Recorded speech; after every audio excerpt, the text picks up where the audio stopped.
Hello and welcome to this week's tarot reading for the Zodiac of Cancer. I hope this finds you well. I trust that you use your own intuition as your primary instrument of resonance, leave behind what does not reverberate. Tarot does not tell the future. The only thing that determines your future is how you react, reflect, and respond to the messages herein.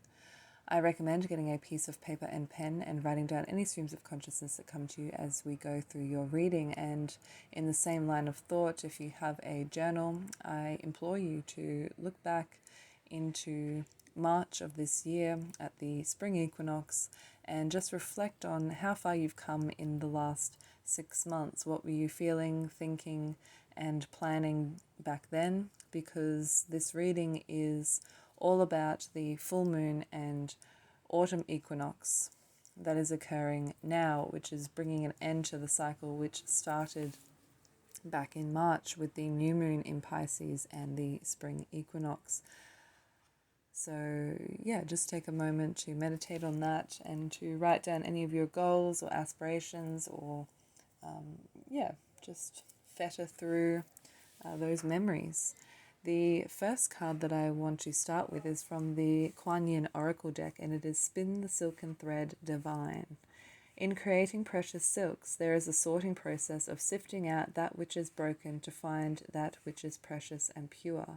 You are commencing a new cycle, and it is time to release that which does not align with your true heart.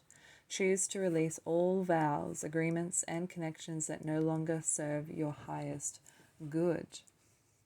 So that is a very direct message for this, for the ending of this cycle. Clearing out that which doesn't serve you, and stopping any agreements that are just not lining up with you or not meeting your expectations. And when you stop an agreement or you bow out of an agreement or a vow, you must do it respectfully, and it would be wise to look at the language that you use when you are breaking a vow or an agreement. And one of the things that really sticks with me is not apologizing for your shortcomings, but instead thanking the other person for what they have done and what they have brought to the table. And that really puts a different perspective on the situation and what is unfolding, and it doesn't absolve you of any wrongdoings or anything, but it really just changes the language and changes the other person's perspective of their own value and the relationship that you've had and how important they have been up until this point where you have made this decision to bow out or to release the binding agreement or whatever it is that you have done.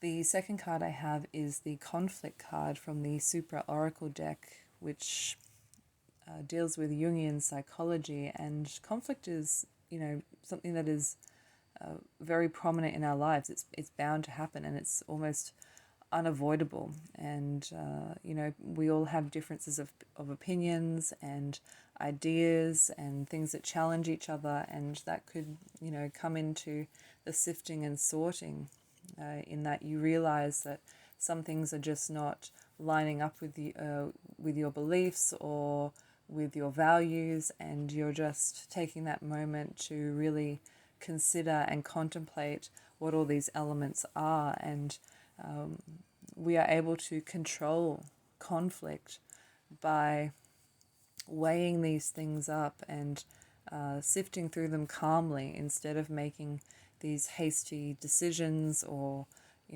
coming from a place of suspicion or distrust. And we find the treasure in the sifting and sorting, in that there were some elements that worked and you value, and then there's room to explore other avenues which have better value or more value in your life, and you don't have to just stick with all of the chaff. Essentially, you have all the wheat from that particular engagement, and now you're ready to move on to the next iteration, the next part. And there again comes in the topic of saying thank you or having gratitude instead of, apologizing for what went wrong, instead of feeling bad about what went wrong. You flip that on its head and you kind of say, I'm grateful for this because it will allow me to do something better or something greater. And even the chaff has a purpose. You put it back in the ground. If you look at farmers, or you look at farming fields, once they have harvested, you'll actually see that there is a lot of leftover plants, food, whatever it is, a lot of leftover, I'm struggling for the word, plants, I suppose just plants. There's a lot of, it's just kind of leftover or strewn around, or they leave some of the crop in the ground, and that is what cultivates the soil for the next time. And there's no skin off their chin for doing that. They're thanking the soil and giving the nutrients back to the soil through the things that aren't serving the greater purpose, of feeding people. You can't feed people with things that are of a lower quality, or that sort of thing, but they still have a purpose, that recycling purpose, or the purpose of compost. The other card that I have is from the Egyptian Book of Doors, and it is the number 4 card, which coincides beautifully with the zodiac of Cancer being the natural 4th house of the zodiac, and it is the the card of Khnum. And Khnum is a deity that is known for creating people, animals, and even the gods on his potter's wheel. And he was actually very revered in Egyptian pre-dynastic religion, and he plays a very important role in creation. He fashions all things living from the silt that comes from the Nile, and he's actually very tied in with the flooding of the Nile. He holds back the doors until the appropriate moment where the Nile needs to flood, which is actually around about this time, which is part of the inundation process. But he gives the living creatures the ka, which is a sort of spirit or a life force, and this spirit is also like the ankh, or the the key of life, in that it is the soul, whereas the ankh is more like the spiritual, the physical experience of this earthly plane, and the ka is more like it's more like your shadow self that is an antenna for the divine. And so he plays a very important role, but his role is kind of only half complete, because he does need that feminine principle. He does need Hathor to give each living creature an ankh, a key of life, and which is really beautiful. So there is that uniting property that comes into Khnum and creation. And just thinking about Khnum making people out of clay, being the creator, the master builder of all things living, and the imagery that invokes, the self-expression, what talents do you have, what expressions of self do you have, what do you look like, what do you feel like, all of those sorts of things, and your own creative energy, that spirit that is inside of you. And it also is the successful execution of the plan. He has gone in with every single human with a vision of what they should be like, what they should look like, what they should feel like, and even their fate is all wrapped up in that. The stars, and that's kind of what the ka is the soul, is the spirit, is fate, and then the ankh, the key of life is more so the path, because it is represented by the sun, the horizon, and then the path of the sun, which is a lot more explicit, whereas fate is implicit. So he's gone in to his potter's wheel very lovingly and carefully and created each living thing with a purpose and a destiny, essentially, to live out and enjoy as well, to enjoy themselves, because through the enjoyment of self, there is that higher appreciation of the universe and everything in it. And yeah, like I said, the execution of the plan, he has done it to perfection.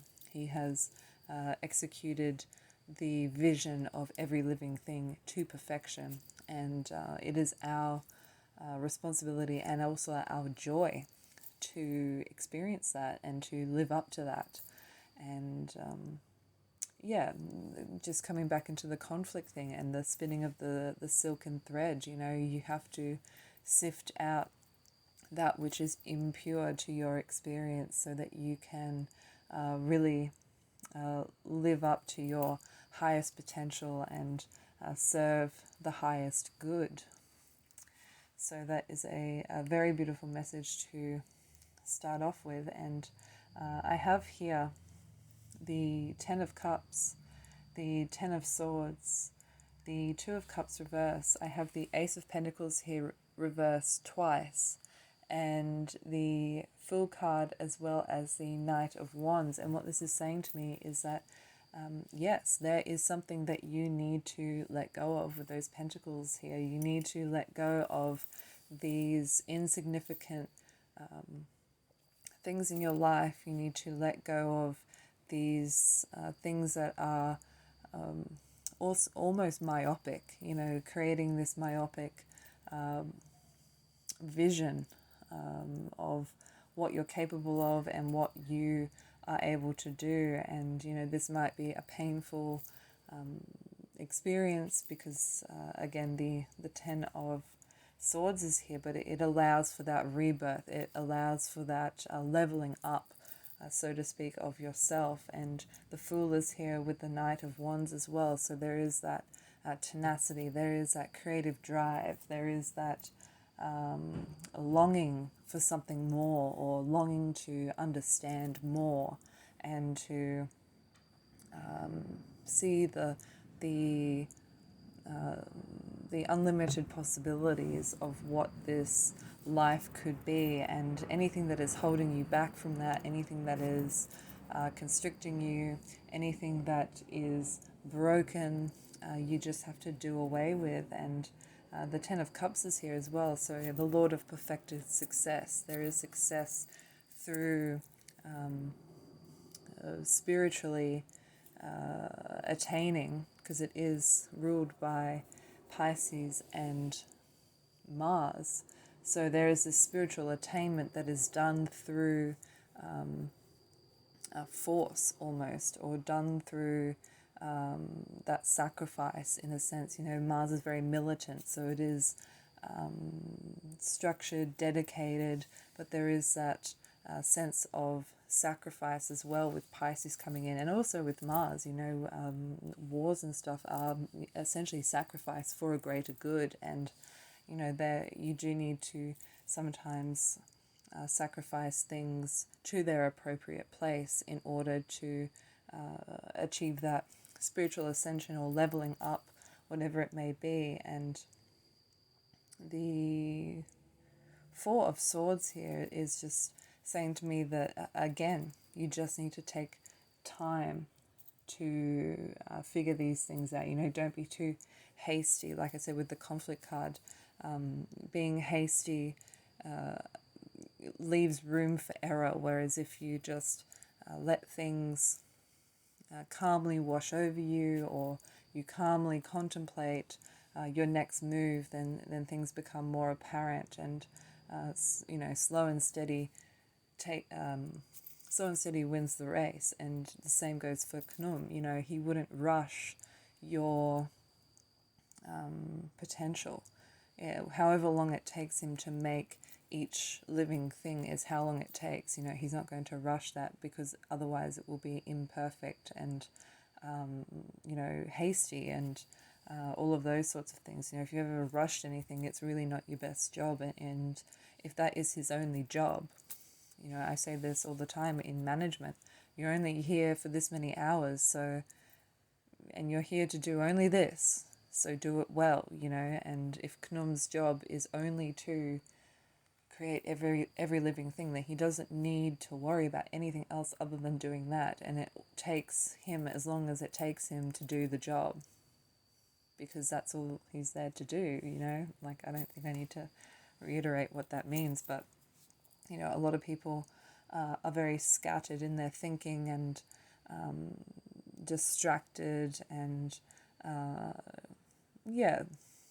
distracted, I think, is a very good word to describe how people handle conflict or situations, and looking outside of yourself for confirmation or for guidance can sometimes lead you to create something that is not what you envisioned at all. And at the end of the day, it's your path, it's your life, it's your